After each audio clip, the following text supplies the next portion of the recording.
એટલે આપણો યશ આપણા ઓછીતા પૂરતો, હા, પણ આપણા જ ગામમાં સિંગ ચણાની લારી વાળો એની પાસે 2 રૂપિયાની સિંગ લઈએ અને પછી કહીએ 2 રૂપિયા કાલે તને મોકલી આપીશ, તો ઉધાર આપે ખરો?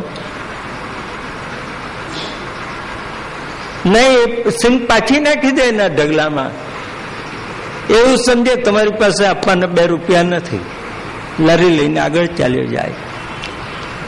તો આપણા જ ગામમાં સિંગ ચણા વાળો આપણને 2 રૂપિયાની સિંગ ઉધાર ના આપે, આ આપણો યશ. અને ભગવાનનો યશ કેવો?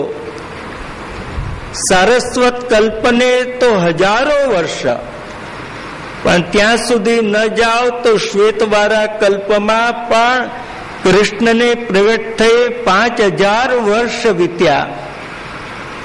છતાંય લોકો પોતાના દીકરાના જન્મ દાડે શીરો નહીં બનાવે, પણ જન્માષ્ટમી દાડે શીરો બનાવશે. માનતો દુનિયામાં આવો કોઈ 5000 વર્ષમાં નથી જન્મ્યો કે જેને યાદ કરી એના જન્મ દિવસે લોકો માનભોગ બનાવે. એનો કેવો યશ હશે?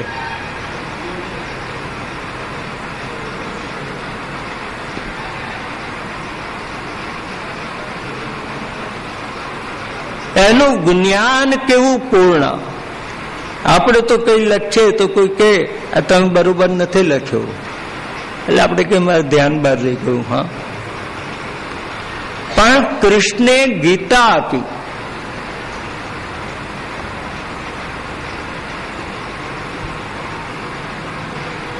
અને ગીતા માટે કોઈ એર કન્ડિશન હોલ નહીં, ઉપદેશ માટે. યુદ્ધભૂમિ, જ્યાં યુદ્ધ શરૂ થયું, મારો, કાપો, આ પોકારો, એની વચમાં અર્જુનને ઉપદેશ આપે. તે શ્રોતા અને વક્તાનું મન કેટલું એકાગ્ર! આપણે તો જરાક કોઈ વચમાં આવે ને તો આપણી લિંક તૂટી જાય. બોલીએ નહીં પણ મનમાં તો ગાળો દઈએ છે, કઈ વચ્ચે આવીને ઉભા.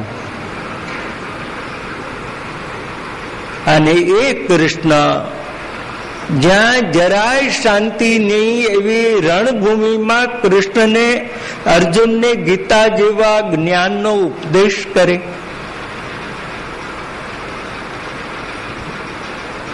અને અત્યાર સુધીમાં 5000 વર્ષમાં કોઈ એવો નથી પાક્યો કે જેણે એવું કહ્યું કે કૃષ્ણે ગીતામાં ખોટું કહ્યું.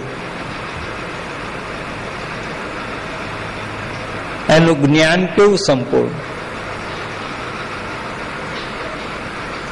હા, પછી એના શબ્દોના અર્થ પોતાને અનુકૂળ કરે જુદી વસ્તુ, પણ કૃષ્ણે આ ખોટું કહ્યું એવું એક પણ ભાષ્યકારે નથી કહ્યું.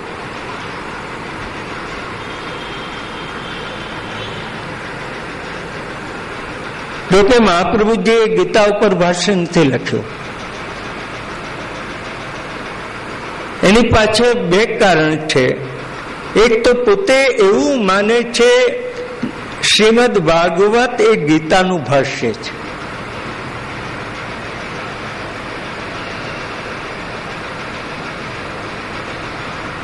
ગીતામાં કેવા સિદ્ધાંતો આપ્યા છે અને એ સિદ્ધાંતોના ઉદાહરણો ભાગવતમાં છે.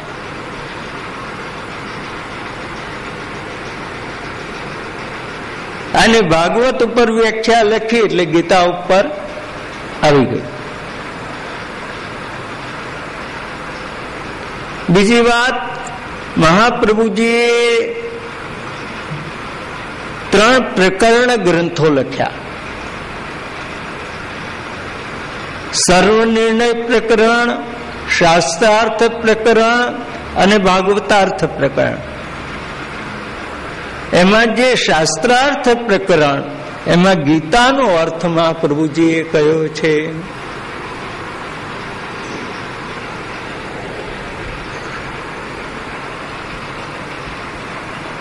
તેથી પણ એમણે ગીતા ઉપર અલગ ભાષ્ય નથી લખ્યો મહાપ્રભુજીએ.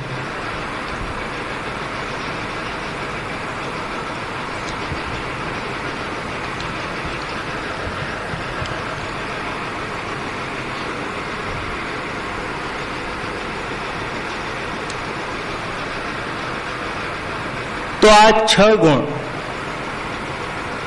એનું જ્ઞાન પણ સંપૂર્ણ અને નિત્ય.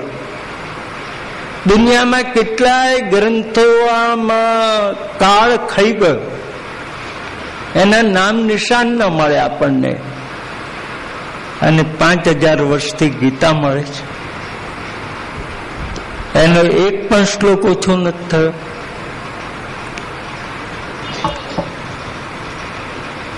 એનું વૈરાગ્ય પણ સંપૂર્ણ અને સદા કૃષ્ણમાં.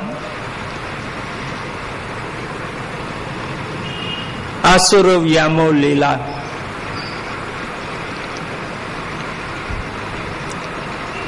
પ્રભાસ